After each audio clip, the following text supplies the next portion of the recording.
नमस्कार, मैं हूं दिव्या अग्रवाल और आप देख रहे हैं न्यूज 24 की खास पेशकश प्रगतिशील महाराष्ट्र, जिसमें आपको दिखाएंगे वो खबरें जो न सिर्फ महाराष्ट्र की दिशा तय करती है बल्कि देश की विकास यात्रा में भी निर्णायक भूमिका निभाती है।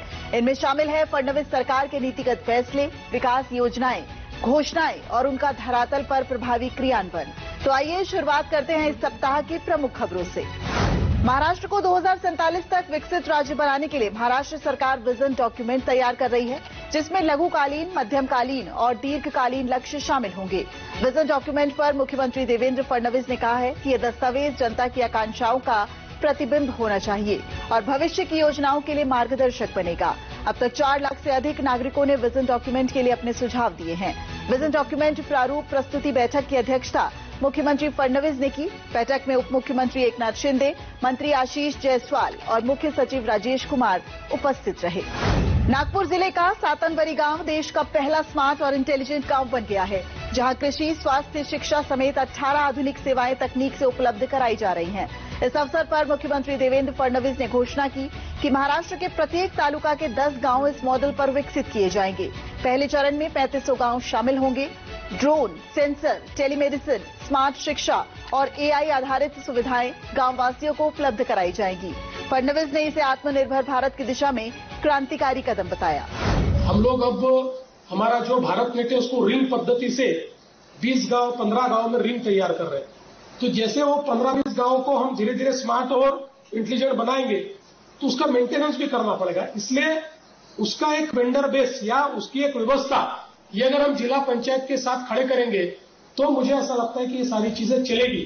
7 नवरी का टेम्पलेट ये 7 नवरी तक रहने वाला नहीं है, ये पूरे महाराष्ट्र में जाने वाला है। मुंबई के बाद अब ठाणे जिले में भी मेट्रो दौड़ने जा रही है। डिप्टी सीएम एकनाथ शिंदे ने बताया कि सितंबर में ठाणे मेट्रो का ट्रायल रन होगा और इसी साल आम जनता इसके सफर का आनंद ले सकेगी। डिप्टी सीएम एकनाथ शिंदे ने कहा कि ठाणे के आंतरिक मेट्रो नेटवर्क का काम भी शुरू हो चुका है, जो मुख्य मेट्रो लाइनों से जुड़कर एकीकृत परिवहन व्यवस्था बनाएगा। इससे ठाणे के विभिन्न इलाकों तक आवाजाही आसान होगी और शहर के यातायात दबाव में काफी कमी आएगी। महाराष्ट्र के मुख्यमंत्री देवेंद्र फडणवीस ने संभाजीनगर में 26 MLD क्षमता वाली नई जलापूर्ति परियोजना का उद्घाटन किया। वर्ष 2019 में शुरू की गई ये परियोजना शहर की जल जरूरतों को वर्ष 2050 तक पूरा करने के लक्ष्य से तैयार की गई थी। मुख्यमंत्री ने बताया कि राज्य सरकार ने महानगर पालिका के हिस्से के रूप में 800 करोड़ रुपए देने का निर्णय लिया है, जिससे परियोजना को गति मिलेगी। उन्होंने कहा कि इस योजना से आने वाले दशकों तक संभाजीनगर वासियों को पेयजल की स्थायी सुविधा मिलती रहेगी।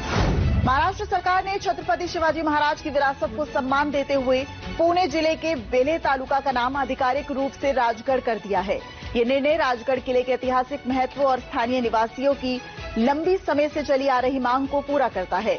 राजस्व मंत्री चंद्रशेखर बावनकुले ने इसे गर्व का क्षण बताते हुए कहा कि शिवाजी महाराज ने इसी किले से शासन किया था। शिवाजी महाराज जी इनकी पहली जो राजधानी थी राजगढ़, उनके जो वहां पे जो तहसील है उसका नाम वेल्ले था और ये वेल्ले का राजगढ़ करना चाहिए। ये जो डिमांड थी उसको पूरा करने का काम हुआ है। आज गवर्नमेंट का नोटिफिकेशन डिक्लेयर हो गया है। वेल्ले तालुका की जनता ने इसका स्वागत किया है। अब वेल्ले तहसील नहीं होगा, राजगढ़ होगा।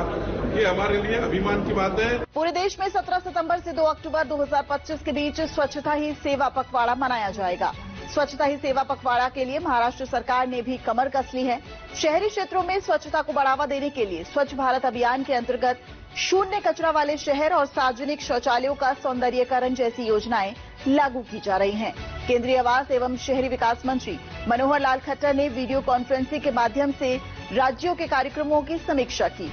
उप मुख्यमंत्री एकनाथ शिंदे ने आश्वासन दिया कि स्वच्छता ही सेवा पखवाड़े के सफल आयोजन के लिए महाराष्ट्र सरकार प्रतिबद्ध है। इन खबरों से स्पष्ट है कि मुख्यमंत्री देवेंद्र फडणवीस के नेतृत्व में महाराष्ट्र सरकार न सिर्फ वर्तमान की आवश्यकताओं को पूरा कर रही है, बल्कि आने वाले कल की मजबूत नींव भी तैयार कर रही है। यही सतत प्रयास महाराष्ट्र को प्रधानमंत्री नरेंद्र मोदी के विकसित भारत के सपने का सबसे विश्वसनीय और प्रभावशाली स्तंभ बनाते हैं।